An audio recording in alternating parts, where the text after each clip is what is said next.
You were just talking about WTF, Mm-hmm. and I'm not sure if is it Kosher? too seedy or Yeah, not, right? yeah, I don't know. Yeah, I think WTF is kind of like, it's just standard English now. It is. People know what it I means. mean, I have parents who come in with their kids, and their kid buys them. Yeah, That's happened quite a few yeah, times. yeah, So I yeah. don't think anybody really cares much anymore. I mean, it's a nicer way of not saying it, I suppose. Mm-hmm. Yeah, So- I think it's to the point where people might not even know what it means.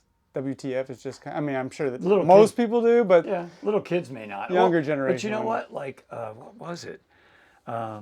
Jay, the other day, he didn't know what YOLO is. oh yeah, He'd never heard of that before. yeah. So, Well, like, okay, well, I only learned that. Well, that one I've known for a while. yeah. You only live once, but that was because it was just another way of saying fear of missing out, Right. which someone else was explaining to me. There was a time when YOLO was a meme. Yeah, You know that? YOLO's been around forever. In fact, Has it I been? think it's Okay.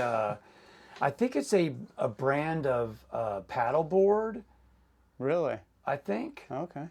I don't know anything about paddle boards. it's probably been around. Like it probably started in California, I would assume. Hmm. You know, with the surfer mentality, maybe, or skateboarders, maybe. Yeah. I'm not sure. I don't know, but Yeah, you only live once, so yeah. get on your skateboard, crack your head open, whatever. It's no Hey, big well, deal. I mean, I tried when I was a kid, Right. so I know that you are the tennis guy, right? I am a tennis guy. Okay, I yeah, was a so- coach for maybe 12 years. Yeah. Okay. I know that because of the artwork, obviously.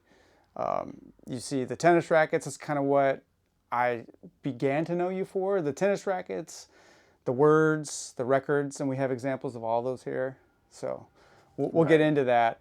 But so you were a high school tennis coach? I was a high school tennis coach, and I taught art for the last 20 something years. And then before that, I taught English, creative writing, and I was a technical theater director, which Oh, dang. I knew nothing about, but they needed an English teacher / technical theater Yeah. teacher. And so I went to U of H and volunteered and learned a little bit about it. And then that's kind of where I started doing art, because we would make small flats, like smaller version of flats, sort of like, this that they would use in a play. Yeah, like background. And then I would let the kids paint whatever they wanted to on them. And I had some kids who were great artists. So I had all these things, and I used to give them to the art kids to make canvases out of later. And I just started painting for fun to see if I could do it. And then I took some classes, and Really? yeah. So were you a art teacher before you became an artist, or vice versa? No. So you were painting, you did the technical theater thing first. I was and then- technical theater. I went back Okay. to English. And by that time, I wanted to learn more about art. So I just Okay. went to community college and took maybe like 30 hours Okay. and learned some. But you learn way more about anything by teaching it. Of course. It's yeah. like tennis too. Yeah. I know way more about tennis now than when I started coaching. And Mm-hmm. I know way more about art now than when I started teaching art. Yeah. Because you learn from the kids, and you learn from your friends who are teaching with you. And, we always had a great group of people who were supportive of each other.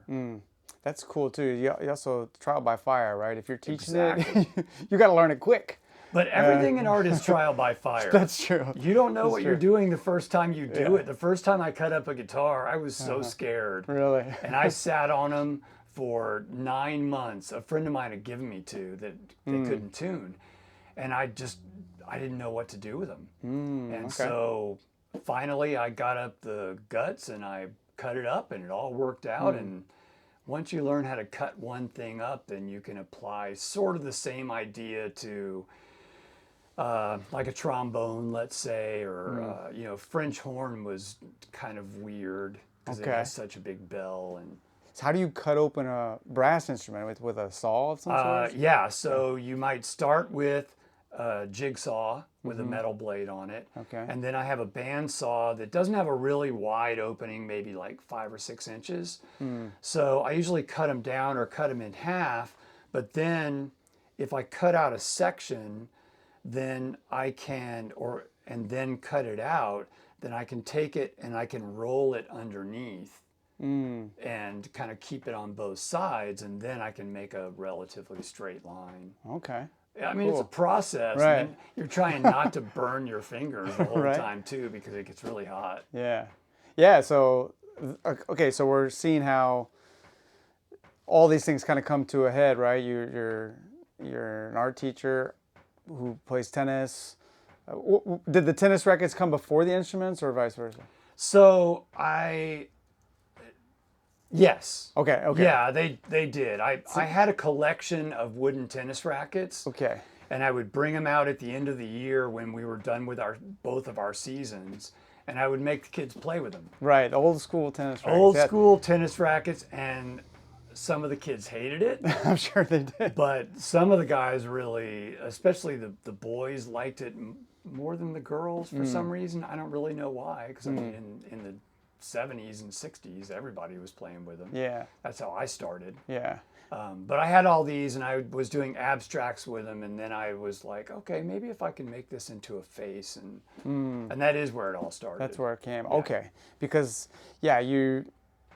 first of all, wooden tennis rackets, when you see it, I automatically recognize that, because you don't see wooden tennis rackets anywhere really, No. except antique shops maybe. Yeah, that's where I find a lot of them. That is, okay, so that was a question of mine. Where do you find all these tennis So, rackets? it is weird. Some people, I had a guy who comes to First Saturday all the time, and he brought me a tennis racket. I have had people who have given me old wooden tennis rackets they had in their garage or whatever. I go to garage sales.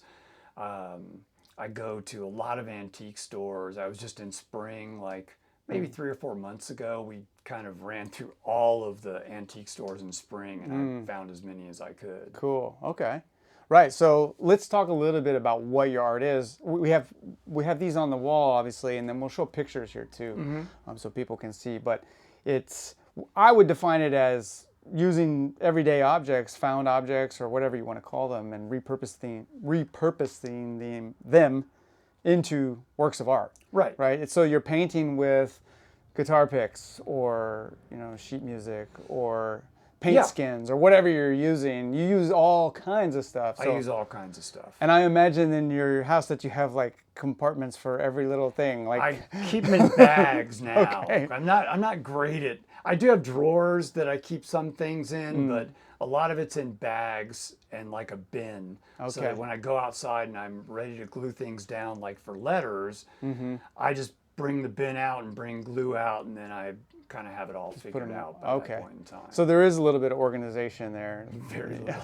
Very little? Okay. Very little for me. Okay. I mean, But you probably know where everything is, right? Yeah, I mean, I don't have colored pencils mixed with nuts and bolts. Right, okay. So yeah. And you mentioned both of those things. Those are in a lot of your pieces. The words. Yeah, so when I think of Butter's work, we'll call you Butter. I mean, Butter's great. Craig Butterworth. I don't care. I'm sure everyone calls you Butter, right? That's Butters if they like South Park. So okay, right on. When I see art by Butter, I know that it's these things. There's a lot of faces too nowadays. I saw at the first art machine gallery where you are now a resident artist in the silos, that you have a couple faces up there. You have these different things that are your style. When you see it, oh, that's Butter's work. I hope so. Yeah, I mean, you've nailed that, right? You gotta look. People kind of know you for that. And you've been a staple of the First Saturday Arts Market in Houston and the Heights. For a while. 7 years, maybe. 7 years, okay. Yeah, 7 years. Yeah, I didn't know how long. I know you've been there longer than I have. I started right when I retired from teaching in 2019. I started in like October, I think. Okay. And then I've been doing it pretty much ever since, even through, Mitch had to close it down for the pandemic for a while, and then started up again in June, and then it's been going ever since. So. And so you started after you retired from teaching?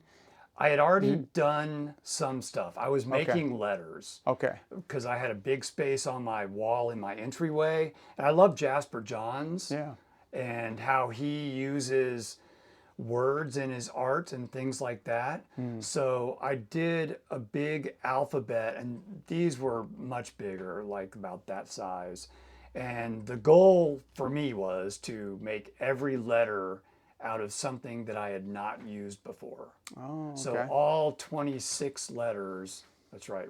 26. All 26 in letters English. In English. are, that's from an English teacher. Yeah, That's yeah. bad, but Right. all 26 letters were made out of different things that I found to make them out of. And that's where that started. And Okay. So that was the first main art project where you had so much stuff that you needed to sell it?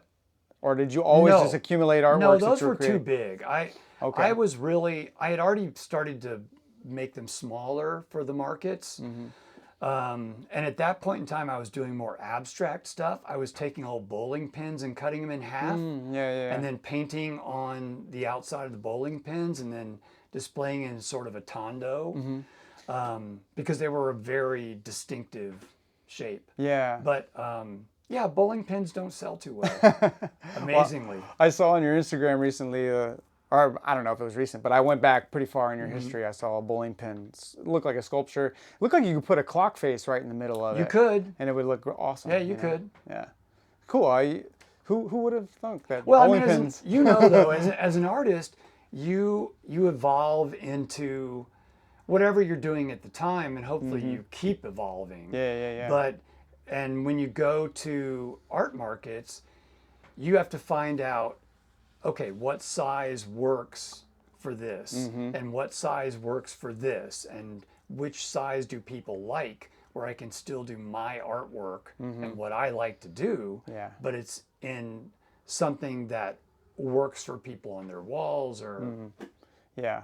Well, I think you've also found a niche where that's very marketable. The letters, the words. I mean, people always want to collect their names or give them to people as presents or gifts, and they're made out of cool things. Like, again, it's not every day that nuts and bolts are appealing to the eye, but when you put it in that context, or the dominoes or the wine corks or whatever you have a lot of pencil nubs. You got a lot of those. Yeah, I do. Yeah, I imagine you just drawing away all the time and never throwing any pencil away. I don't really, I just don't, really don't draw with pencils very much. I don't draw much. Okay. Like today, I was working on a tennis racket and a little ukulele piece that I had designed.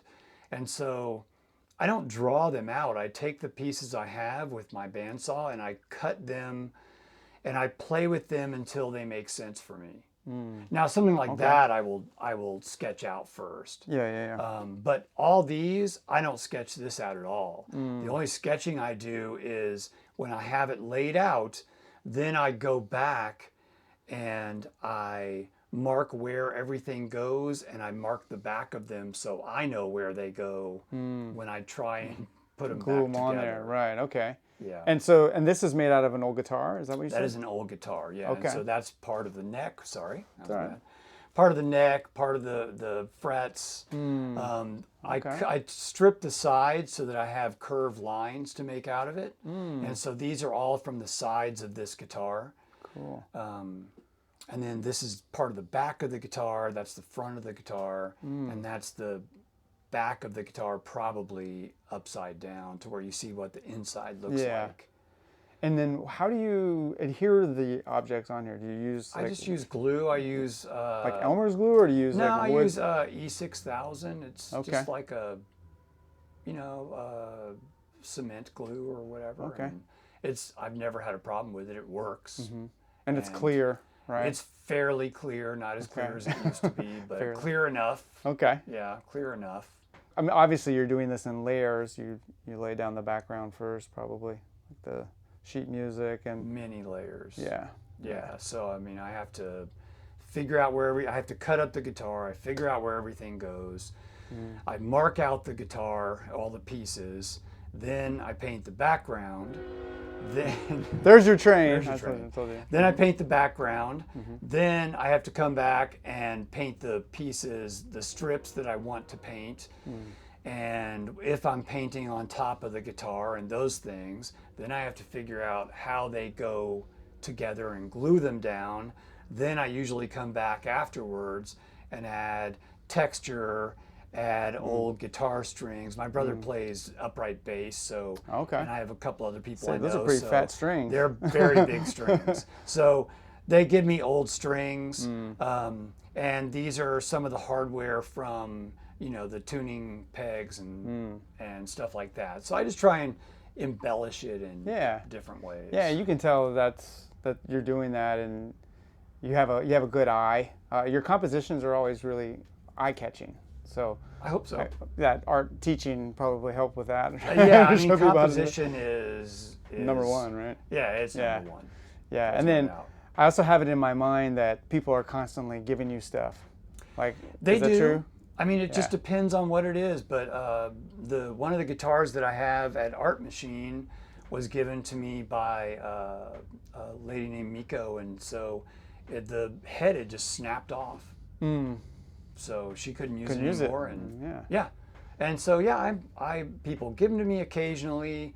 The first cello I cut up was somebody came by first Saturday, and I think they were an orchestra teacher or something, and they had a bunch of old beat up cellos. And that's cool. Okay. Right on. So we talked about the instruments, the tennis rackets. Tell me a little bit about the records. When I see the records, I immediately, because I grew up listening to records too, and I have a collection somewhere still in storage. I don't know where they are, but I worry about them every once in a while, being in the heat and the cold. And the heat is not as bad as the worst thing for records is direct sunlight, because I have made the mistake of sitting them on the ground in the sun, and they won't last 15 minutes, and they're like this. Okay, right on. But the heat itself, I keep them out in the garage in the summer, and I'm sure it gets up to 110 in my garage or more.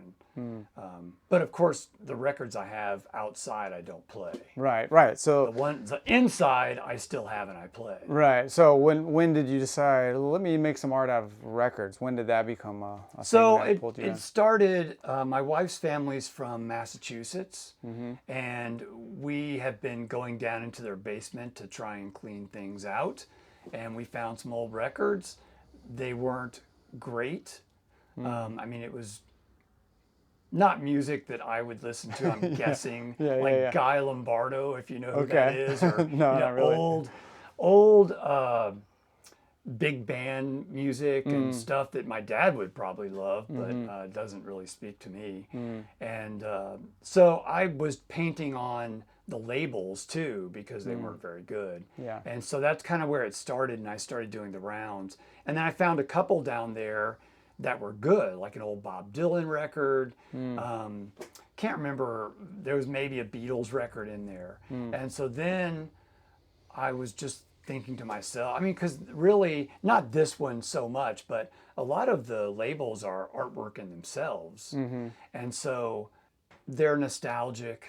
It's a song that people remember. The labels are beautiful. And I just try to sort of enhance that with a little bit of color field, fades.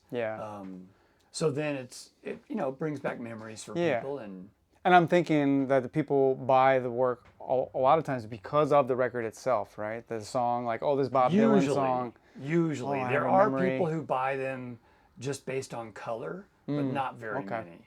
Not very many. Yeah.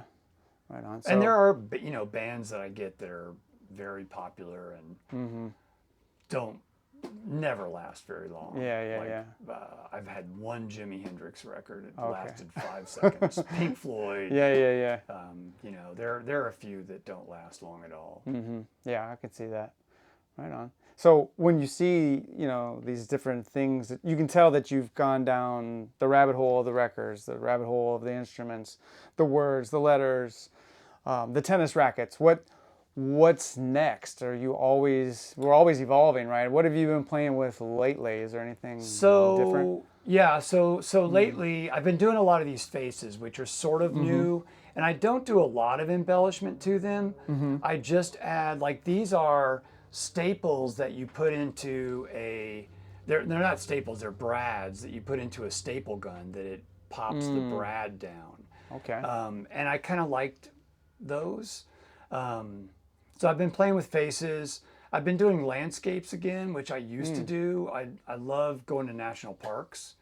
But I have a very weird style of painting landscapes where I break up the space with with old records. I do, to get my curves, I use old 45s and albums and some 78s, which are before your time even, but really before my time too. Yeah. But so I get curves out of those and then do some straight lines. It's very, I would say it's on the edge of cubism, but it's not cubism because it has a lot of color in it. Okay. But so, I'll do. But would you call it an abstract landscape? It's 'Cause it's using- abstracted. Abstracted, Yeah, okay. abstracted. I mean, because It's not realism. No, it's not. se. You can tell that it's Delicate Arch, or you can tell that it's Monument Valley. Okay. You can That's tell good. what it is very easily, and you can tell by the colors as well. But it allows me to kind of break up the space. And then what I love about it, I used to teach this to my kids too. I think when you break up space in a painting, like you do too, you break up space all the time. It's a lot easier to concentrate on the small than it is to concentrate on the big. Yeah. And I found that that was a problem for my students, that they see a big canvas or even something that's this big, and it's very intimidating for people. But when you take it and you break it down into parts, it's not so intimidating. It's like when you're learning how to play a song. You don't learn on guitar, let's say, you don't learn how to play the whole thing straight through. You pick little parts. You learn the intro, and then maybe you learn the chorus with the chords and work on that progression, and then you sort of add them together. Yeah. Piece by piece, things become Right. easier. And then piece over by time. piece, it Yeah. makes something that's great and what you hopefully expected it to be. Right on. I'm sure Cool. your artwork is just like that, because you take and break things down into different patterns. And Yeah, it always sections. starts with the big shape or figure or whatever it is, and then I break it into pieces. Yeah. But I even like- the bigger parts you break into pieces Oh sometimes yeah, too. yeah. So, Yeah, I like to segment things. I like puzzles. Yeah. I grew up putting puzzles together. So in my mind, I'm just creating puzzles for my eye, with paint. but It's a that's different way. that's exactly It's what like I'm what you're doing. doing Yeah, it's too, a yeah. puzzle that's the excitement of it. Yeah. And so what is the craziest project you've done in terms of building art? What is the one thing that you thought, man, why did I even start this? Because it's so insane. Is there something that sticks out? So there are things that you cut up that are not fun. Okay. When I was cutting up bowling pins and I was cutting them in half, I had to rig a box for it to where I could screw the bowling pin in, and then you would have to run it through the table saw halfway, or a little more than halfway, and then flip the bowling pin over and then cut it again. And you could never get it perfect.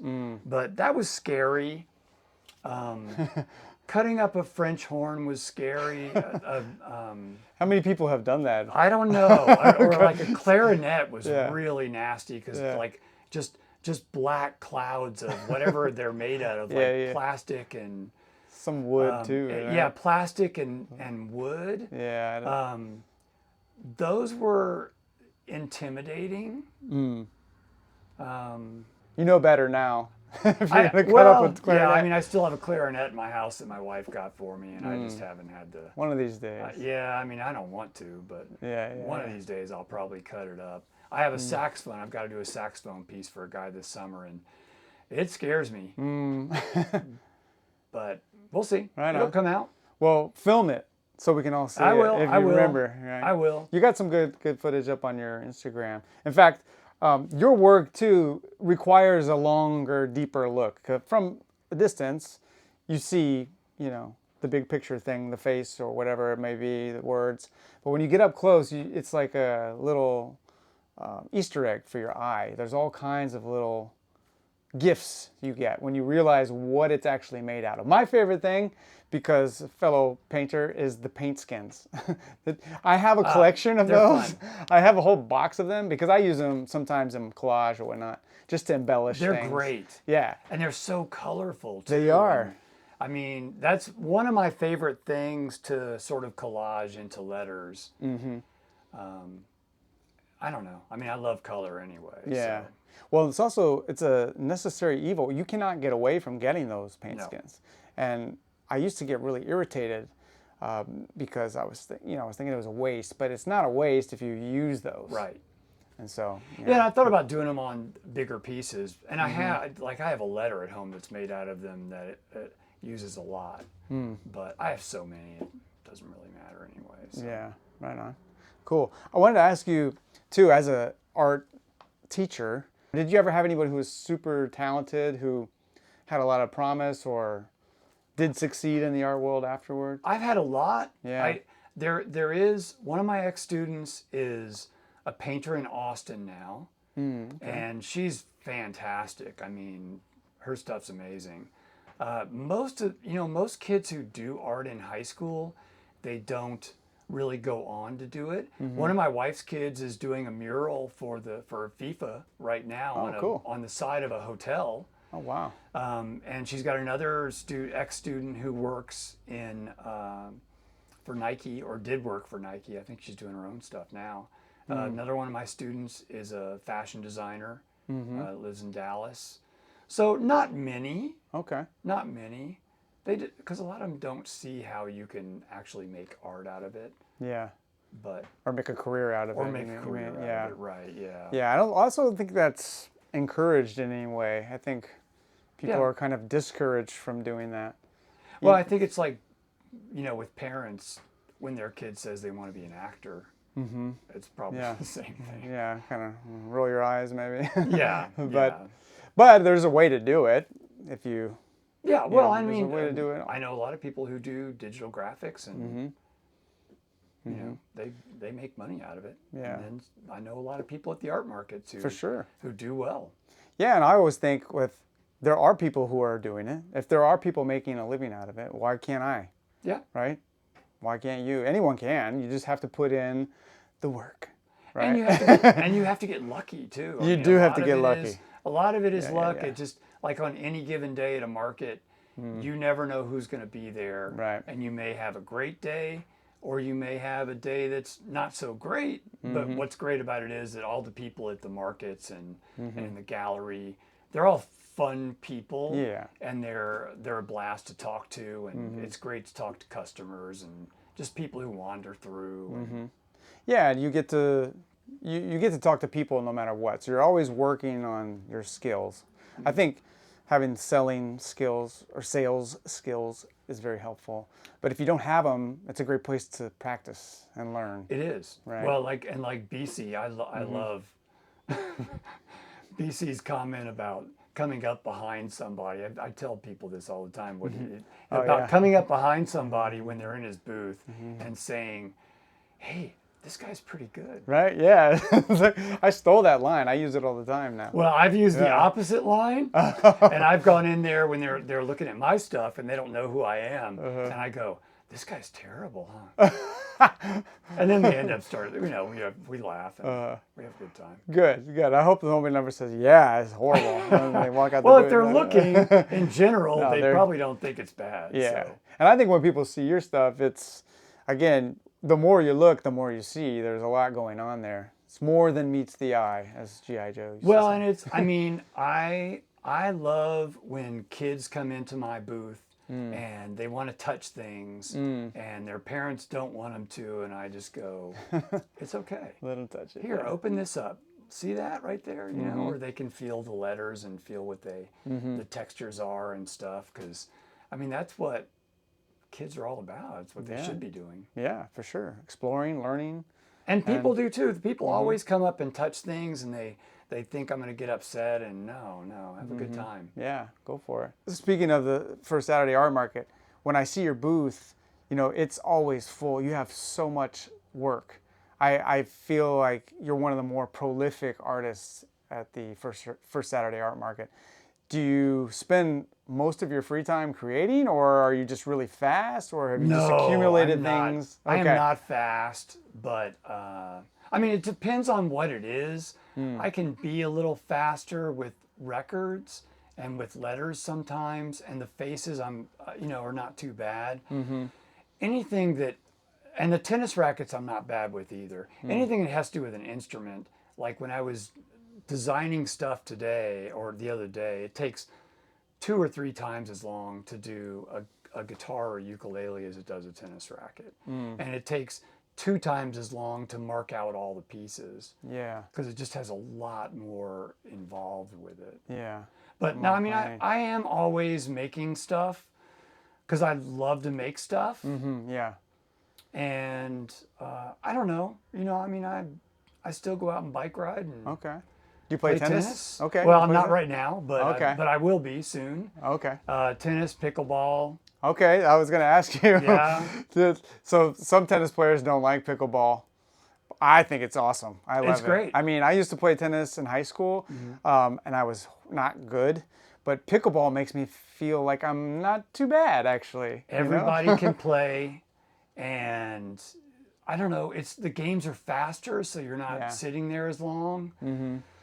And we have a little group in our neighborhood, and they play twice a week. And then there are local rec centers where they have indoor pickleball in the summer. Okay. And so I go play there sometimes too. And I mean, it doesn't matter what level you are, you can still play. If you're a really good tennis player and you're playing with somebody who is is just learning, it can be frustrating because all they're going to do is hit at that person, and they do that in pickleball too. Yeah. But I love pickleball. Okay. Cool. Right on. It seems like you either love I it or didn't you know hate you it. played. Well, I wouldn't say I play. I have played like Well, a I mean, handful of times. I'm not some great player. I mean, Yeah. I'm good, but I'm not great. Yeah.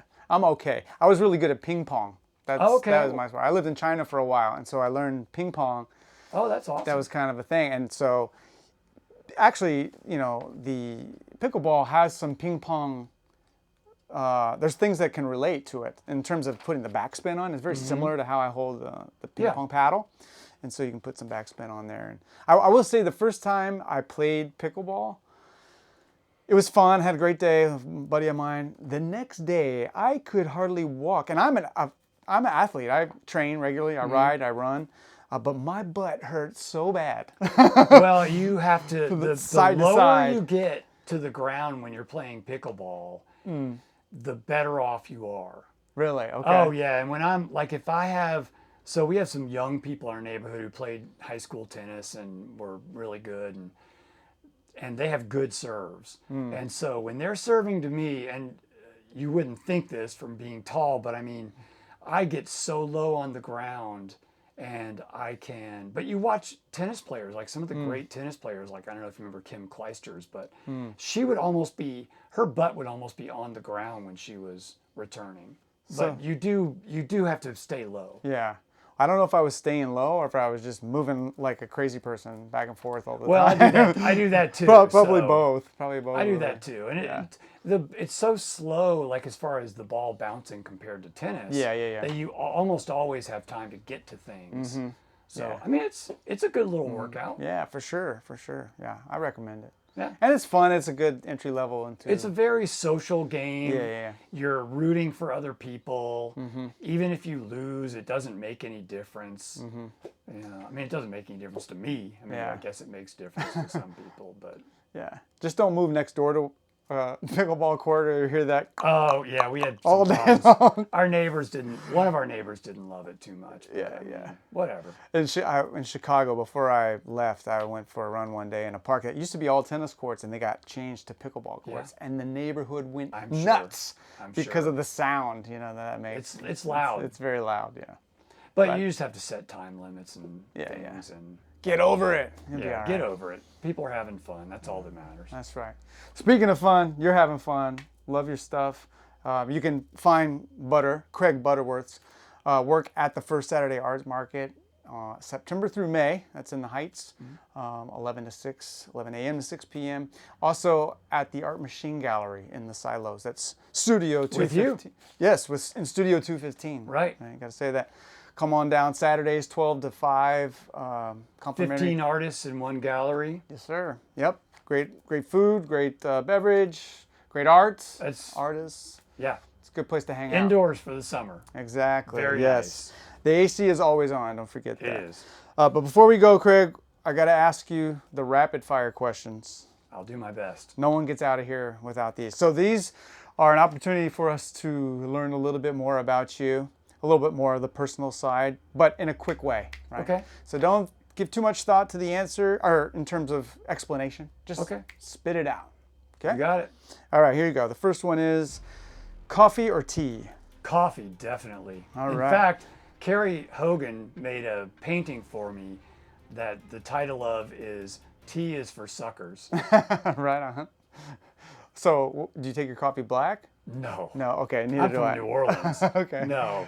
All right. No, everything's cream. Cream and cream sugar? and sugar or fake sugar. All of. Okay. Good. All right. All right. How about red or blue?